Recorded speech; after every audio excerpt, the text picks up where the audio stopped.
अस्सलाम वालेकुम बच्चों आज हमारे पास जो है वो लेक्चर नंबर 5 का पार्ट नंबर 2 है। हम प्रॉपर्टीज ऑफ वेव को स्टडी कर रहे हैं। इसके अंदर जो है वो हम रिफ्रैक्शन ऑफ वेव को स्टडी करेंगे आज के जो लेक्चर में। कहते हैं बच्चों पहले डेफिनेशन देखते हैं।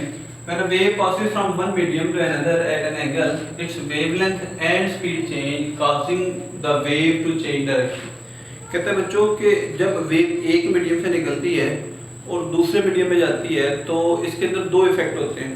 एक इफेक्ट ये होता है कि उसकी स्पीड चेंज हो जाती है और दूसरा इफेक्ट ये होता है कि उसकी डायरेक्शन भी चेंज हो जाती है।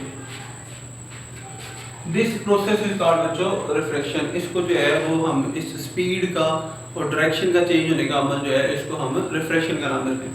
सारे मतलब बच्चों ये हमारे पास वेव है, ये वेव फर्स्ट मीडियम से जा रही है और सेकंड मीडियम की बाउंड्री से टकराने के बाद वापस नहीं आई बल्कि अगले मीडियम में चले गई है।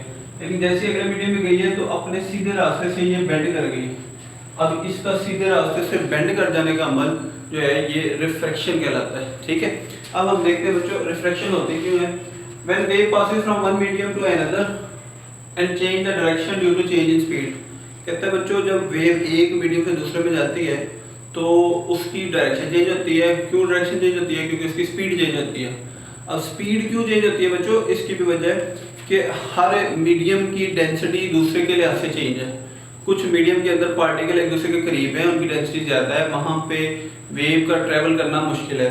कुछ मीडियम के अंदर पार्टिकल एक दूसरे से दूर है, डेंसिटी कम है, वहाँ पे वेव आसानी से ट्रैवल कर सकती है। इस वजह से उनकी स्पीड चेंज होती है। जब स्पीड चेंज होती है, डायरेक्शन चेंज हो जाती है तो उसकी वजह से जो है बच्चों हमारे पास रिफ्रैक्शन का अमल होता है। अब हम देखते हैं बच्चों कि वाटर वेव रिपल टैंक के अंदर किस तरह बिहेव करती हैं।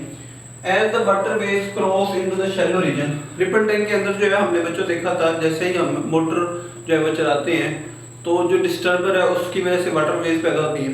अब हमने रिपल टैंक के अंदर जो है वो दो रीजन क्रिएट करने हैं। एक रीजन वो जिसमें पानी ज़्यादा है और एक रीजन वो जिसके अंदर पानी जो है वो कम है। अब जो हमारे पास पानी ज़्यादा वाला रीजन है उसको हम कहेंगे कि वो डीपर रीजन है और एक वो रीजन जिसके अंदर पानी कम है वो हमारे पास कहलाएगा शैलो रीजन। अब हम बच्चों देखेंगे जैसे ही पानी जो है वो डीपर रीजन से शैलो रीजन की तरफ जाएगा तो वो अपनी स्पीड में भी तब्दीली लाएगा और अपनी डायरेक्शन भी चेंज करेगा। तो कहते हैं बच्चों as the water waves cross into the shallow region they slow down and bend. जैसे ही वो कम पानी वाली जगह पे जाएंगे वो स्लो डाउन हो जाएंगे और अपने रास्ते से बेंड हो जाएंगे। Although the speed and wavelength of the wave change, speed भी चेंज हो जाएगी, वेवलेंथ भी चेंज हो जाएगी। ड्यूरिंग दिस प्रोसेस, इस बेंडिंग के प्रोसेस में there frequency remain the same, लेकिन बच्चों उनकी फ्रीक्वेंसी जो है वो इस प्रोसेस में चेंज नहीं होती। अच्छा बच्चों हम देखते हैं reason for bending of waves की बेंडिंग क्यों होती है। बच्चों अक्सर हमने देखा है कि जब किसी दरिया के अंदर या समुद्र के अंदर पानी आया होता है या वहाँ पे जहाँ पे पानी बहुत ज़्यादा होता है वहाँ पे पानी जो है वो तेज़ी के साथ मूव कर रहा होता है और जहाँ पे जो है पानी कम होता है वहाँ पे पानी की स्पीड भी कम होती है। अब इसकी वजह से क्या होता है कि पानी जैसे ही ज़्यादा गहराई वाले इलाके से कम गहराई वाले इलाके पे आता है तो वो अपनी जो है वो डायरेक्शन जो है उसकी चेंज हो जाती है। वो थोड़ा सा बेंड कर लेता है, अपने आप को खुलने की कोशिश करता है जो है कम गहराई वाले इलाके में। तो water travel faster in deeper water and slower in shallow water creating a noticeable change in direction. This change in behavior occurs due to bending of wave fronts as they pass from deep water into the shallow water with shorter wavelength in the shallow region। कहते हैं कि जैसे ही पानी ज़्यादा गहरे इलाके से कम गहरे इलाके पे आता है तो वाटर की या पानी की जो वेवलेंथ है वो भी कम हो जाती हैं, छोटी हो जाती हैं। वो वेव फ्रंट जो बड़ी बड़ी वेव्स बना रहे थे वो जैसे ही छोटे जो है वो एरिया में जाती है उनकी वेवलेंथ भी जो है वो कम हो जाती है, उनकी स्पीड भी कम हो जाती है।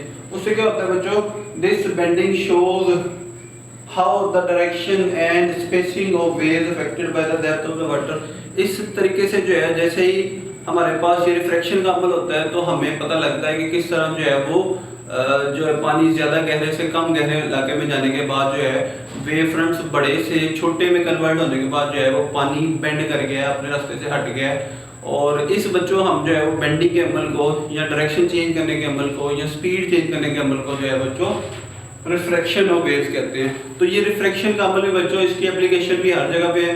ये भी जो है वो क्या कहते हैं पानी के अंदर भी होती है, ये साउंड में भी होती है और ये लाइट के अंदर भी जो है वो हम देख सकते हैं। ठीक है, तो इसकी एप्लीकेशन भी जो है तकरीबन हर किस्म की वेव में पाई जाती है।